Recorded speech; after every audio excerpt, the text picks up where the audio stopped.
কয়েকদিন ধরে সাগরে ধরা পড়ছে ইলিশ। তবে ভিন্ন চিত্র লক্ষ্মীপুরের মেঘনা নদীতে। সেখানে ইলিশ নেই বললেই চলে।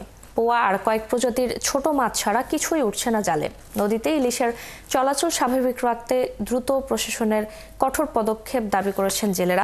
লক্ষ্মীপুর থেকে আমাদের সঙ্গে এখন যুক্ত হবেন সহকর্মী আতোয়ার রহমান মনির। মনির, জেলেদের জালে কেমন ইলিশ ধরা পড়ছে এবং মেঘনা ইলিশ কম ধরা পড়ার কারণ হিসেবে কি বলছেন জেলেরা এবং মৎস্য অধিদপ্তরের বক্তব্য কি? জানা আপনি জানেন আমি এই মুহূর্তে আছি উপকূলীয় জেলা লক্ষ্মীপুরের মেঘনা নদীর মতিরহাট এলাকায়। আমি আমার পিছনটা দেখাচ্ছি।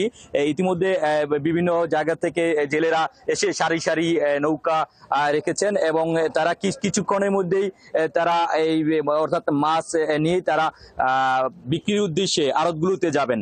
তবে এখানকার জেলেদের সাথে কথা বলেছি, বেশিরভাগ জেলেরাই বলছেন যে তারা সমুদ্র থেকে ইলিশ ধরে এনেছেন এবং এখানকার যে নদী রয়েছেন এই নদীতে ইলিশ নেই বললেই চলে। তারা বলছেন যে হারের ইলিশ পাওয়া যাচ্ছে এই মেঘনা নদীতে তাদের যে খরচ পোষে উঠছে না।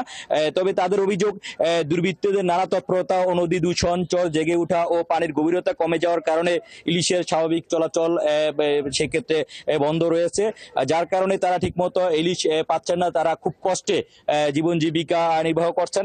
তবে এই বিষয়টি নিয়ে কথা বলেছি জেলা মৎস্য কর্মকর্তা মোহাম্মদ বিল্লাল হোসেনের সাথে। তিনি বলেছেন যে এই মৌসুমে সাধারণত অনেক পরিমাণ জেলেরা ইলিশ মাছ পাওয়ার কথা, তবে এইসব কারণেই নদীতে চর এবং নানা কারণেই ইলিশ তেমন পাওয়া যাচ্ছে না এবং তিনিও একমত পোষণ করেছেন। তবে বলছেন যে কিছুদিন পরে আরো ইলিশ ধরা পড়বে, অর্থাৎ এই মেঘনায় ইলিশ ফিরে আসবে।